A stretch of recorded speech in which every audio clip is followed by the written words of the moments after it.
अंडा बिर्याणी खायला तर खूप आवडते, पण ना त्याच्यामागे एवढं तामझाम असते ना, तर नकोसं वाटतं. पण ना आज मी कुकरमध्ये अगदी झटपट म्हणजे फक्त 3 शिट्यांमध्ये आपली ही बिर्याणी तयार झाली आहे. करायला अगदी सोपी आणि खायला अगदी भन्नाट. तर नक्कीच ट्राय करून बघा. अगदी बॅचलरसुद्धा म्हणजे सहजच बनवू शकेल एवढ्या सोप्या पद्धतीने आपण ही अंडा बिर्याणी कुकरमध्ये बनवलेली आहे. चला तर मग सुरू करूया. यासाठी ना कुकरमध्ये आधी 2 चमचे तेल घालून घेतलं आणि नंतर याच्यामध्ये ना अंडे आपण थोडेसे फ्राय करून घेऊ. म्हणजे अंडे मी बॉईल करून घेतले आधीच. आता याला फ्राय करून घेऊ. यासोबतच मी छोटे बटाटे सुद्धा घालून घेतलेत. तर 3-4 बटाटे घातलेत. म्हणजे तुम्हाला वाटत असेल तर टाकू शकता, नाहीतर तुम्ही स्किप करू शकता. आता याला मी चांगलं असं फ्राय करून घेतलेलं आहे. आता आपण हे साईडला काढून घेऊया. आता त्याच कुकरमध्ये ना काही मसाले घालायचे आहेत. तर याच्यामध्ये जिरं घालून घ्यायचं. काही सुखे मसाले घेतलेले आहेत. तर याच्यामध्ये कलमी, लवंग, मिरे, हिरवी विलायची, मोठी विलायची आणि तेजपान घेतलेले आहेत.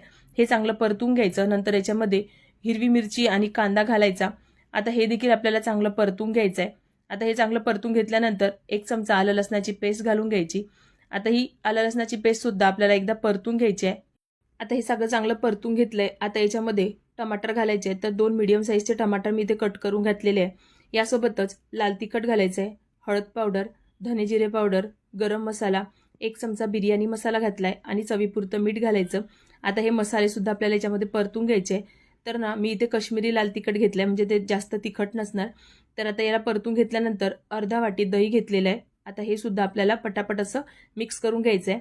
तर बघा असं लगेचच त्याला चांगलं असं मिक्स करून घ्यायचं. आता हा मसाला आहे ना चांगला तेल सुटेपर्यंत मी इथे परतून घेतला. नंतर याच्यामध्ये तांदूळ घातलेले आहेत. तर मी इथे बासमती तांदूळ घेतलेला आहे. तुम्ही रोजच्या वापरीचा तांदूळ सुद्धा घेऊ शकता. आता हा तांदूळ मसाल्यामध्ये आधी मिक्स करून घ्यायचा. तर बघा या पद्धतीने चांगला हा मिक्स करून घेतलाय.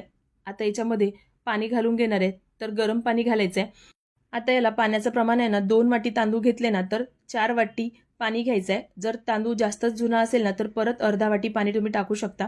आता एकदा याला चांगलं मिक्स करून घ्यायचं आणि आपण ते बटाटे आणि अंडे जे फ्राय करून ठेवले होते ते याच्यामध्ये घालून घ्यायचे आणि कुकरचं झाकण लावून घ्यायचं आणि आता याच्या 3 शिट्ट्या काढून घ्यायच्या.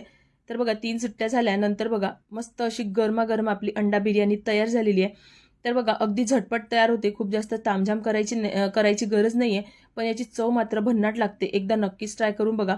वरून मी कोथिंबीर टाकून घेतली आहे. आता आपण एका प्लेटमध्ये काढून घेऊया. तर तुम्हाला ही झटपट होणारी अंडा बिर्याणीची रेसिपी कशी वाटली ते मला कमेंट बॉक्समध्ये नक्कीच सांगा.